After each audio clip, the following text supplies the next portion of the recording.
స్వచ్ఛాంధ్ర కార్యక్రమాన్ని మనం చేపట్టడం జరిగింది. దీనిలో భాగంగా ఇప్పుడు మనం డైరెక్టర్ గారు కానీ నేను కానీ శ్రీశైల మేడం గారు కానీ మొక్కలు నాటడం జరిగింది. అలాగే మనం ఇక్కడే కాదు, మన ఇంటి పరిసరాలు ఒక అవకాశం ఉంటే అక్కడ కూడా మొక్కలు నాటుకొని ఇంటి పండ్ల జాతుల మొక్కలు అయితే మనకి ఇంకా మంచిది, చెట్లు నీడ ఇస్తాయి. పెంచే బాధ్యత కూడా తీసుకోవాలి. అదొకటి. మీ అందరికి తెలుసు, వృక్షో రక్షిత రక్షిత అంటారు. అంటే వృక్షాన్ని మనం రక్షిస్తే అవి మనల్ని రక్షిస్తాయి. ఆ స్వచ్ఛమైన ఆక్సిజన్ లభిస్తుంది. అదే కాకుండా మెయిన్ మనము పరిశుభ్రంగా ఉండాలి, మన చుట్టూ పరిసరాలు కూడా పరిశుభ్రంగా ఉంచుకోవాలి. అది కూడా చిన్నపిల్లలకి, మన రానున్న తరాల వారికి మనము తెలియజేయాలి. మనం పరిశుభ్రంగా ఉండడం నేర్చుకోవాలి. మన చుట్టూ ఉన్న పరిసరాలు కూడా పరిశుభ్రంగా ఉండేటట్లు మనం ప్లాన్ చేసుకుంటే అప్పుడు మనకి ఆరోగ్యం కూడా ఉంటుంది. చెట్లు నాటితే మనకి స్వచ్ఛమైన ఆక్సిజన్ అనేది, చాలా మంది ప్రాణాలు కోల్పోయే పరిస్థితి ఉంటుంది. అదే అంతా మనం ఆర్టిఫిషియల్గా ఆక్సిజన్ అందిస్తాం. అదే మనకి మంచి చెట్లు నాటారనుకోండి, ఈ గ్లోబల్ వార్మింగ్ తగ్గుతుంది, వర్షాలు సకాలంలో పడతాయి, అంతేకాకుండా తగు మోతాదులో పడతాయి. మీ అందరికీ తెలిసిందే, మనకి ఒకసారి మనం ఇది గుర్తు చేసుకోవాల్సిన అవసరం ఉంది. ప్రభుత్వం చేపడుతున్న ఈ కార్యక్రమాలన్నింటినీ ప్రభుత్వ ఉద్యోగులుగా మనము పాటించడమే కాకుండా మన బంధువులు కానీ మన కుటుంబాలు కానీ మన రానున్న తరాల వారు కానీ పాటించేటట్లు చేస్తే చాలా బాగుంటుంది. దీనిలో భాగంగా ఈరోజు మనం మన ఆఫీస్లో ఈ స్వచ్ఛాంధ్ర ప్రతిజ్ఞ చేయడం అనేది జరుగుతుంది. స్వచ్ఛాంధ్ర ప్రతిజ్ఞ.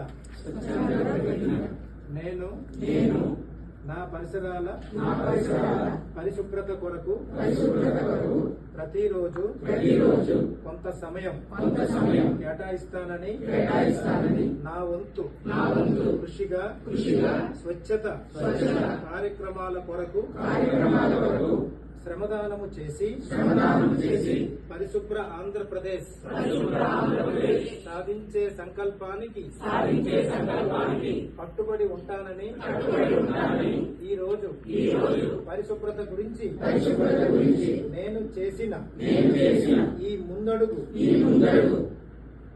నేను వేసిన ఈ ముందడుగు ఆంధ్రప్రదేశ్ రాష్ట్రాన్ని శుభ్రపరచడములో సహాయము చేస్తుందని నమ్ముతూ ఈ రోజు నుండి నా తోటి వారికి కూడా స్వచ్ఛత కొరకు తడి చెత్త పొడి చెత్త వేరు చేయుటముపై అవగాహన కల్పించడానికి ప్రయత్నిస్తానని మన ఆంధ్రప్రదేశ్ ను స్వచ్ఛ ఆంధ్రప్రదేశ్ గా తీర్చిదిద్దేటట్లు నా వంతు కృషి చేస్తానని ప్రమాణము చేస్తున్నాను.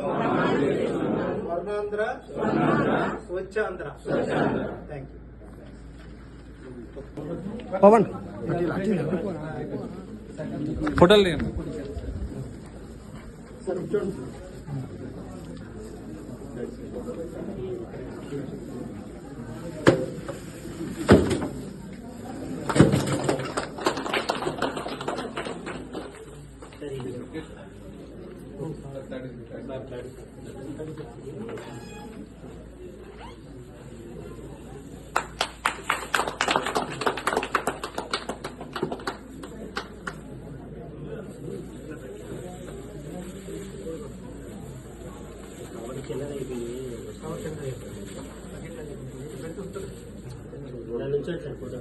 ఓకే.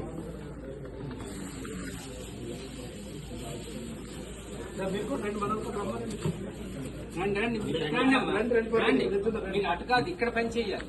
ఇక్కడ వచ్చేయండి, చేసిందల్లా మీరే కష్టపడి